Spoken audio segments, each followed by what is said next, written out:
During this week's AMA, we got a recap of 2021, and we saw all the massive things that the team has done this year. We also got an update from the team and how they're doing with certain timelines. After the AMA, I noticed a lot of people in the community asking questions about the MTL, or the money transmitter license. A lot of people are questioning when and how they'll be able to cash out of the Veve app. If we look up what a money transmitter license is, this is the ability for a cryptocurrency business, like a virtual currency exchange, to meet the same license and regulatory requirements that these financial institutions have. So what this means is that there's a ton of processing and paperwork that needs to get done and submitted, and once that gets submitted, there's a whole long process in order to get approved. So I looked this up, and the average timeline in the United States alone that it takes to get a money transmitter license is 2 years on average. This money transmitter license is needed for you to convert your gems back into fiat. So with Veve, when it comes to the MTL, the difficult thing is that they won't have to just appeal to the regulatory requirements of the United States, but everyone in the world, as their company appeals to a worldwide audience. When Veve first launched in December of 2020, the user base was in the hundreds. Fast forward to today, the app is currently sitting at 1.4 million active users. And keep that in mind, because I'll share with you why that's important. You might have heard Dan and David mention that when Veve first launched, there was no intention of letting the users cash out. What this actually means is from the beginning, there was no intention of implementing a money transmitter license on the app, due to the fact that when the app first launched, you were able to cash out your gems to OMI and cash out the crypto route. However, as Veve continues to grow and started to look towards changing regulations, they decided to apply for the money transmitter license. Fast forward to today, the app is currently sitting at 1.4 million active users per month and 350,000 users daily. According to David Yu in the last AMA, this was something they didn't predict, as this was more of 4 to 5 year projections, and they hit it in 1 year. As at the beginning of this year, they actually projected to have 45 to 65,000 users in the app by the end of 2021. Keep in mind that most apps have a 30-day retention rate of 10%. What this means is that if 100 people download an app in a month, only about 10 people by the end of that month are still around. Veve has claimed that they already have 2 to 3 million downloads, with 20 to 30,000 new downloads happening every single day.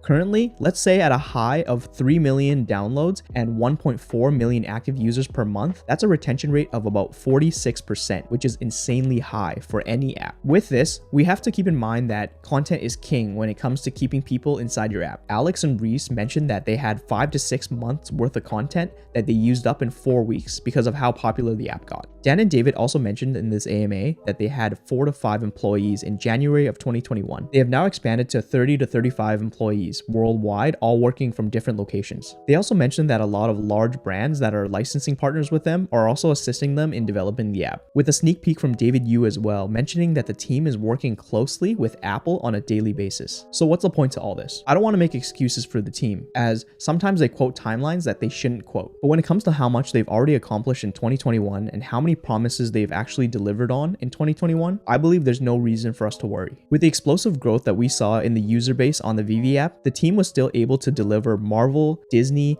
Coca-Cola, and USPS, all while keeping the app up to date to be able to handle all these new users, all while still doing their best to do bi-weekly AMAs to keep us all informed and updated on what's going on. I don't know about you, but I don't know any other company or project this large that keeps their community informed this much. From a development and technology standpoint, always expect the unexpected. There are always going to be delays. Even large companies like Tesla experience this. Not to mention, when it comes to the money aspect of things, they want to be extremely careful not to break any regulations. When it comes to the aspect of money as well, we want to do things very carefully and move very slow, as we're dealing with a ton of people's money, as we see what is happening right now with the SEC and XRP in their ongoing lawsuit. So I rather Veve take their time and do their due diligence to do it right. And if Veve can acquire the money transmitter license within 1 year, that's a feat all on its own, especially when the government and regulation is coming in hard on the crypto and NFT space. The process could take a little bit longer, as there are going to be a lot more checks and reviews that need to happen, especially by lawyers, to ensure everything's done properly before the MTL gets implemented. I wanted to share a similar experience that I had with Coinbase in its early days. If you weren't around, you might not know that you weren't able to cash out of Coinbase for the first year or two. And because of this, I didn't bother to buy Bitcoin at $300 or Ethereum at $11 just because I couldn't cash out. So the lesson I wanted to take from this was to do my due diligence and do my research on the team. And I've checked out the entire Ecomi team, and they've given me no reason to not trust that they'll deliver on the MTL. And I don't want to make the same mistake and miss out on Veve NFTs the same way I did with Bitcoin and Ethereum. If you believe in the team and their ability to get Marvel, Disney, and DC and deliver on that promise, best believe that they're going to deliver on the money transmitter license as well. well, especially since in the AMA, they already mentioned that they've already done everything on their side and are just waiting on the lawyers to approve the final last steps. Now, another thing that I wanted to address is the notion that everyone believes the Veve marketplace will crash when MTL is implemented. And although I can see this being a thing for the short term, and this is not financial advice by any means, if this is anything like when Coinbase implemented the option to cash out, you may see a couple people leave the app here and there, but you will see billions of people come back the other way knowing they can confidently cash out. And I believe that the marketplace will see new prices that we've never seen before, as the finite amount of collectibles just don't match the amount of collectors and fans that are out there that love these brands. Again, I could be wrong, but with the amount of IP ammunition that Veve has in its back pocket, we should be lucky that we're here this early. So what I wanted everyone to take away from today is to continue to trust the team and to continue to let them deliver the way they've been delivering this whole time. And for us to continue to just enjoy collecting on the app. There are so many great things on the app and so many great things still yet to come. We shouldn't get hung up on things like MTL because that's all coming. This is all part of the journey that we will one day look back on. We've already had such an amazing 2021 and we've seen already so much change in just 1 year. And one day you'll be able to look back and say,